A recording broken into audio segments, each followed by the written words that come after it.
Ang Administrasyong Marcos hinamo naman na muling bumalik sa pagiging miyembro ng International Criminal Court. Sino ang humamon? RH12 Milky Rigunan. Manang Milky.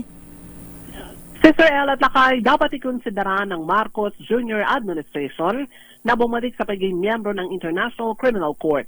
Ginawa ni Gabriela Women's Party List Representative Arlene Brosas ang apela kaugnay na ika-6 na taong anibersaryo kahapon sa pagkalas ng Pilipinas sa ICC noong March 17, 2019 sa ilalim ng dating Duterte administration. Ang kay Brosas, kapag ginawa ito ni Pangulong Bongbong Marcos, pagpapatunay sa commitment ng gobyerno na protektahan ang karapatang pantao. Sabi ni Brosas, makalipas ang 6 na taon, marami pa rin ang mga dating matataas na opisyal ang hindi napapanagot sa pag-aresto, pananakot at illegal arrest.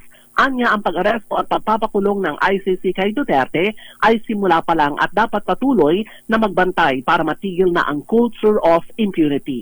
Git pa ni Brosas, magandang simula na bumalik muli ang Pilipinas sa pagiging miyembro ng ICC, pero mas mahalagang palakasin ang justice system dahil mga opisyal na sangkot sa krimen na hanggang ngayon ay nasa posisyon ay hindi pa rin napapanagot.